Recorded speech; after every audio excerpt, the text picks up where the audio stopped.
ਪੰਜਾਬ ਵਿੱਚ ਪੀਰਾਂ ਫਕੀਰਾਂ ਦੇ ਸਾਧੂਆਂ ਦੇ ਜੋਗੀਆਂ ਨੂੰ ਹਮੇਸ਼ਾ ਤੋਂ ਲੋਕ ਬੜੇ ਕਰਨੀ ਵਾਲੇ ਸਮਝਦੇ ਨੇ। ਹੁਣ ਬਾਲਕ ਨਾਥ ਜੈਸੇ ਜੋਗੀ ਵੀ ਘਾਟੀ ਨਜ਼ਰ ਆਉਂਦੇ ਨੇ। ਰਾਂਝਾ, ਹੀਰ, ਜੋਗੀ, ਕੈਦੋ, ਚੋਚਕ ਤੇ ਬਲਨਾਥ ਜਿਹਾ ਫਕੀਰ ਦਾ ਹਕੀਕਤ।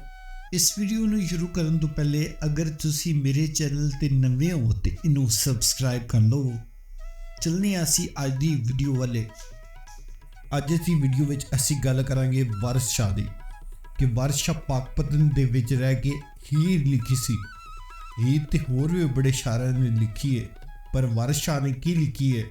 ਪਾਕਪਤਨ ਦੀ ਦੂਜੀ ਮਸ਼ਹੂਰ ਸ਼ਖਸੀਅਤ ਪਹਿਲੀ ਬਾਬਾ ਫਰੀਦ ਮੋਇਨੂਦੀਨ ਖਾਨ ਸ਼ਕਲ ਰਹਿਮਤੁल्लाह ਕਿ ਦੂਸਰੀ ਵਾਰਿਸ ਸ਼ਾਹ। ਵਾਰਿਸ ਸ਼ਾਹ ਨੇ ਪੰਜਾਬ ਦੇ ਉਸ ਮੁਆਸ਼ਰੇ ਵਿੱਚ ਬੈਠ ਕੇ ਕਿਤਾਬ ਲਿਖੀ ਜਿਸ ਵਿੱਚ ਅਜੇ ਮੁਆਸ਼ੀ ਜ਼ਿੰਦਗੀ ਦਾ ਦਾਰੋਮਦਾਰ ਸਿਰਫ ਜ਼ਮੀਨ ਉੱਤੇ ਸੀ। ਸੰਤੀ ਦੌਰ ਅਜੇ ਇੱਥੇ ਸ਼ੁਰੂ ਨਹੀਂ ਹੋਇਆ ਸੀ। ਉਸ ਜ਼ਮਾਨੇ ਵਿੱਚ ਲੋਕ ਮਿਹਨਤ ਕਰਨ ਵਾਲੇ ਨੂੰ ਹੀ ਚੰਗਾ ਸਮਝਦੇ ਸਨ। ਮਿਹਨਤ ਵੀ ਜ਼ਿਆਦਾਤਰ ਜ਼ਮੀਨ ਉੱਤੇ ਹੁੰਦੀ ਸੀ। ਰਾਂਝੇ ਨੂੰ ਆਪਣੇ ਭਰਾਵਾਂ ਵੱਲੋਂ ਜਿਹੜੇ ਮਿਹਣੇ ਮਿਲਦੇ ਸਨ ਉਹ ਮਿਹਣੇ ਹੀ ਨਹੀਂ, ਸਗੋਂ ਜ਼ਿਮੀਂਦਾਰੀ ਦੀ ਊਚ ਨੀਚ ਵੱਲ ਇਸ਼ਾਰੇ ਨੇ। ਜਿਹੜੇ ਵੇਲੇ ਮੁੰਡੇ ਰਹਿੰਦੇ ਤੇ ਆਵਾਰਾਗਰਦੀ ਕਰਦੇ ਨੇ ਜਾਂ ਇਸ਼ਕ ਇਖਤਿਆਰ ਕਰ ਲੈਂਦੇ ਨੇ, ਉਹਨਾਂ ਦੀ ਪਿੰਡ ਵਿੱਚ ਵਸੋ ਜਾਂ ਉਹਨਾਂ ਦੀ ਪਿੰਡ ਵਿੱਚ ਗੁਜ਼ਾਰਾ ਨਹੀਂ ਹੋ ਸਕਦਾ। ਰਾਂਝਾ ਇੱਕ ਲਾਡਾਂ ਦਾ ਪਲਿਆ ਮੁੰਡਾ ਸੀ। ਮਾਂ ਪਿਓ ਮਰਨ ਤੋਂ ਬਾਅਦ ਉਹਨੇ ਜ਼ਮੀਨ ਉੱਤੇ ਮਿਹਨਤ ਕਰਨੀ ਪਈ ਤੇ ਉਹ ਭਰਾਵਾਂ ਨਾਲ ਰੁੱਸ ਕੇ ਨਿਕਲ ਗਿਆ।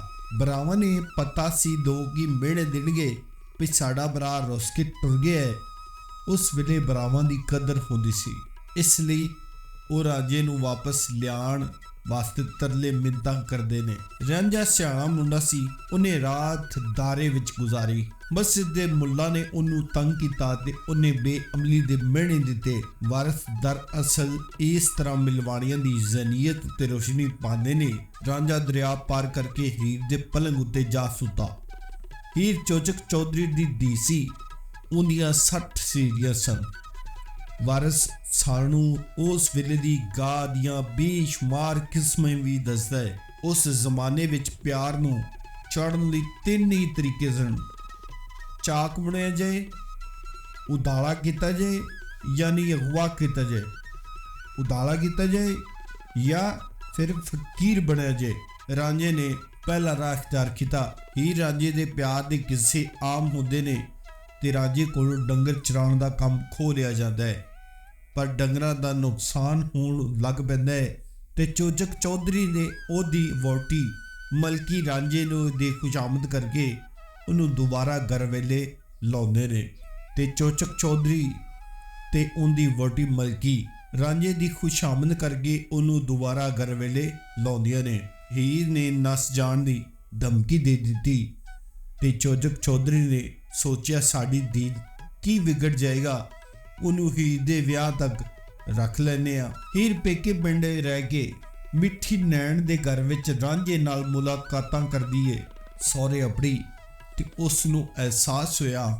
ਸਹੁਰੇ ਆਪਣੀ ਤੇ ਉਸ ਨੂੰ ਕੋਲਾਂ ਨਾਲ ਜ਼ਰੀਆ ਬਣਾ ਲਿਆ।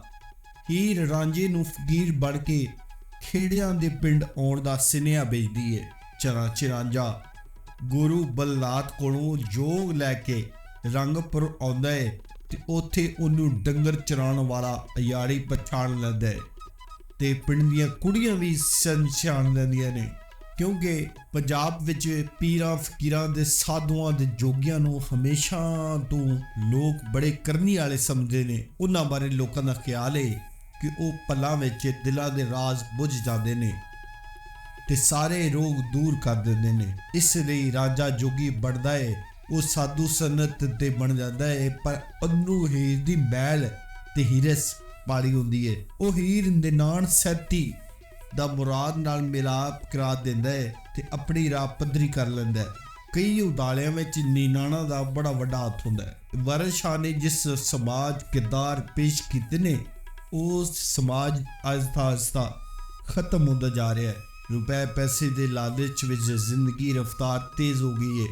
ਇਸ ਲਈ ਇਸ ਦੌਰ ਦੇ ਲੋਕ ਵਾਰਿਸ ਸ਼ਾਹ ਦੇ ਕਿਸੇ ਹੀਰ ਨੂੰ ਚੰਗੀ ਤਰ੍ਹਾਂ ਨਹੀਂ ਸਮਝ ਸਕਦੇ। ये थी मेरी आज की वीडियो। अगर मेरे चैनल पे आप जुड़े हो तो ये आपको इस तरह की पंजाब की हिस्ट्री से वाकिफ करता रहेगा। बहुत शुक्रिया।